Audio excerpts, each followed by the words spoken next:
I already know I'm going to get called a dirty communist for this video, so I might as well just go with the flow. This video is unlike most of the ones you've already seen pertaining to the corporate nature of Roblox. It's easy to make a video simply talking about why Roblox bad. However, that's not the focus of what I'm talking about today. Roblox isn't a broken system. Roblox is the system. In fact, it's a downscaled virtual copy of the world we already live in, and our desire to change it is very much warranted. However, despite us being aware of the issues regarding Roblox, we tend to skip over it in other settings. If you're not ready for a lecture, I don't think this is the right video for you. And this video isn't supposed to radicalize you or change your beliefs. You of course have the right to your own beliefs. All I'm simply doing is just providing you with the facts and the flaws in the corporation. Otherwise, let's set the record straight.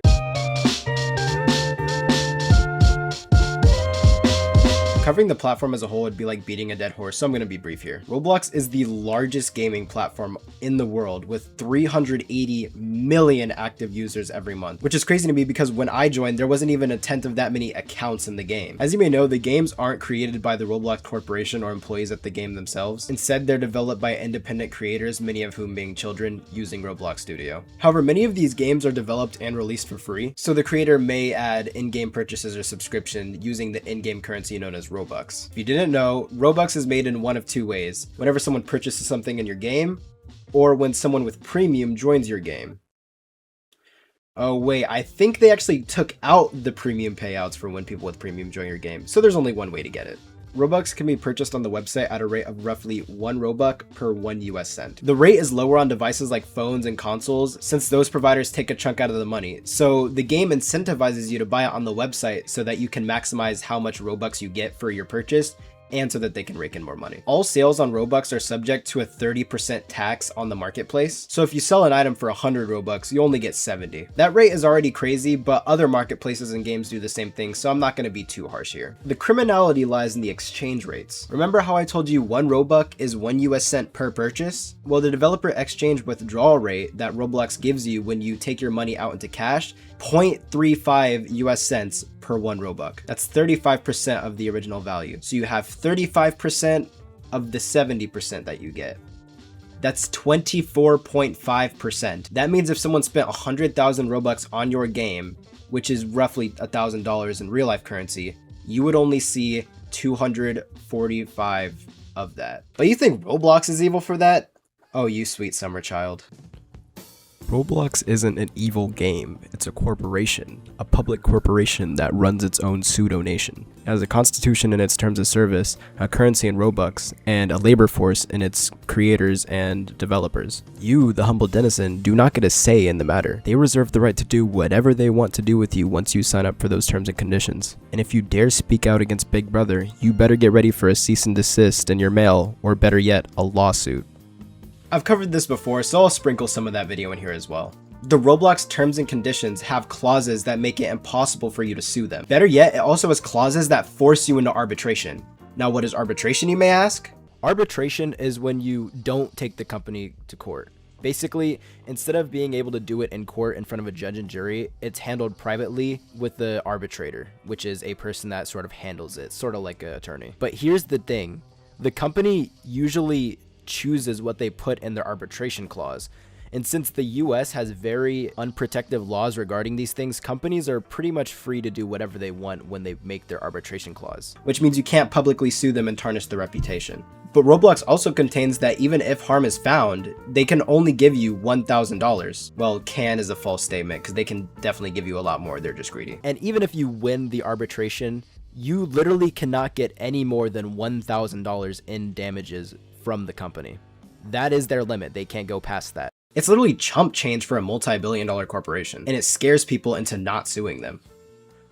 In 2006, a couple named Liza and Vincent Concepcion sued AT&T for being charged sales tax on phones that they thought would be free. If you didn't know, sales tax tends to be roughly like 10% to 12% of the original value, so it was probably a hefty sum considering it's a cell phone. In their contract, arbitration was required and class action lawsuits were actually disallowed, but since the couple lived in California, they used the statute of a previous case, Discover Bank versus Superior Court. The Discover Bank case actually considered most of these waivers as unethical and disallowed them. In both the Federal District Court of California and the Ninth Circuit, in which California lies, also declined to see the case as well. However, AT&T, seemingly fuming that they can't just force people into shady contracts, cried to mommy at the US Supreme Court. And at the Supreme Court, they actually ruled in AT&T's favor under the Federal Arbitration Act. The Federal Arbitration Act. A law that was passed back when they wanted a nation of workers, not a nation of thinkers. This was signed in 1925, and 100 years later, these are still being applied to this day. Companies like Roblox still get away with it because it's not really about the people, it's about the money.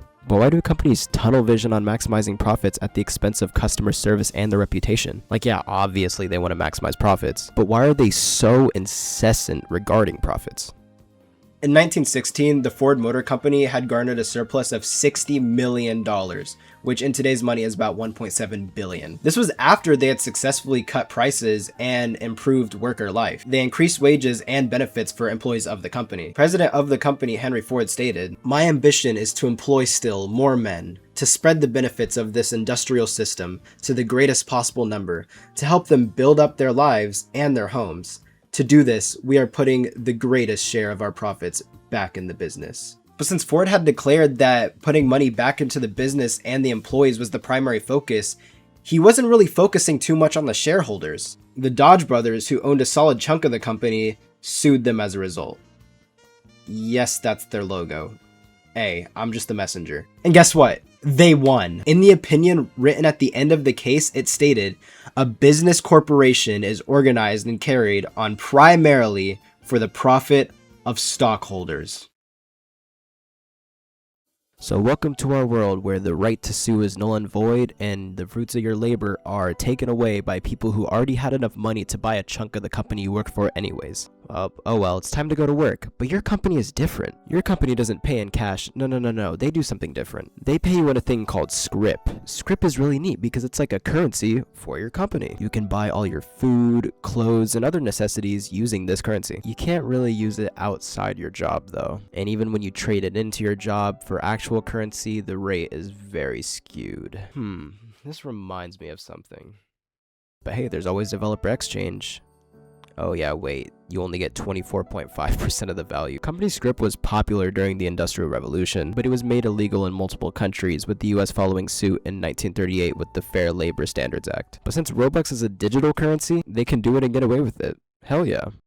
I suppose it's time to be honest about what this video is about. You've gotten this far, and I'm sure you're livid. You may be thinking, how do Roblox and these corporations get away with such malicious practices? Saying Roblox is a vile corporation is like saying ATM machine. This vileness you may be fuming about is inherent to the idea of a corporation in our society. This is the incentive structure of capitalism. Oh, don't say that. You don't want to anger the audience, don't you? No, I know what you may be thinking. This isn't necessarily inherent to capitalism itself. This is just the values of the United States. And while it's true that this applies to the United States specifically, the reason laws like this exist is due to a system that puts money first and security and standards second. If the focus of the system and society wasn't to maximize profits, there wouldn't be laws that allow you to sign away your right to lawsuit or enforce you to basically keep quiet. The reason these laws exist is mainly because they want to keep the system flowing with minimal friction as possible. Again, it's explicitly stated in corporate law that the main purpose of companies is to maximize profits for their shareholders. So to say this has nothing to do with the system at all is kind of misleading. We regularly praise countries like Norway for having pro-consumer laws that directly restrict these kinds of practices. But the moment someone even thinks of implementing these in the United States, it's labeled dirty socialism. I mean, if the system's so good, why do we need to engrave into law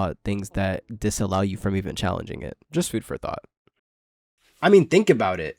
Courts have continuously ruled in favor of corporations. You are legally allowed to sign your right to sue the people who wrong you away. They'd do anything if it made them make a little bit more money. And if it means suing you into oblivion or making sure you stop talking, it will be done.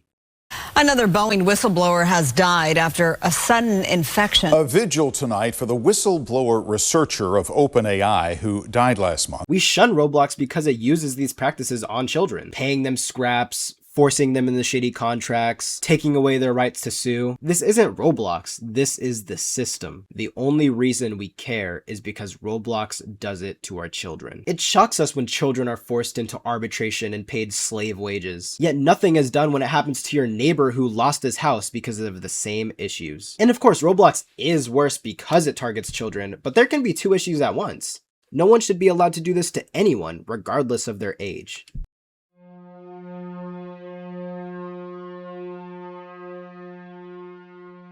In 2023, a woman died after suffering an allergic reaction at a Disney Springs restaurant. As a result of the mismanagement of ingredients and cross-contamination, the widower of the woman sued Disney for the wrongful death. In turn, Disney's legal team argued that the case be forced into arbitration. Why? Because of a Disney Plus trial subscription that the couple had signed up for years prior to the death. The contract signed is made deliberately both ambiguous and malicious, which forces all cases with the company, regardless of whether or not they apply to the subscription service, to be arbitrated privately. Now, eventually Disney did back down and let the case go to trial, but this is not because they were forced to. They were actually well within their right to continue being evil. It's because they were ridiculed for it publicly. And if this is a matter of public image, imagine how many people have had to deal with these practices without the public saving them some grace.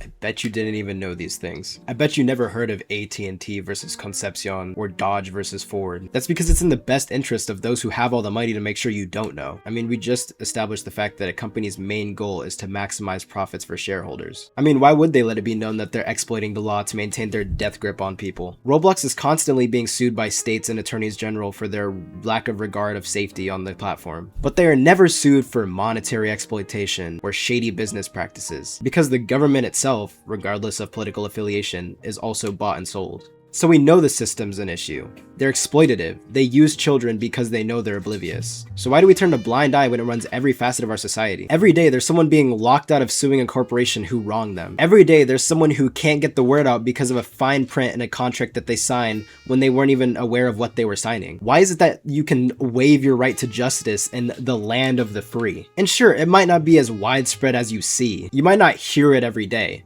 but it is all around you, and not all wounds are visible. And just because those around us seem to live a happy, successful life doesn't mean the system is fair for everyone. I mean, I didn't get shafted by a company I worked for, so why would I care? Why does it matter? My family has money, so maybe it's just a skill issue for all you people who don't have a voice. Why the hell should we care? It's not like it affects us, right?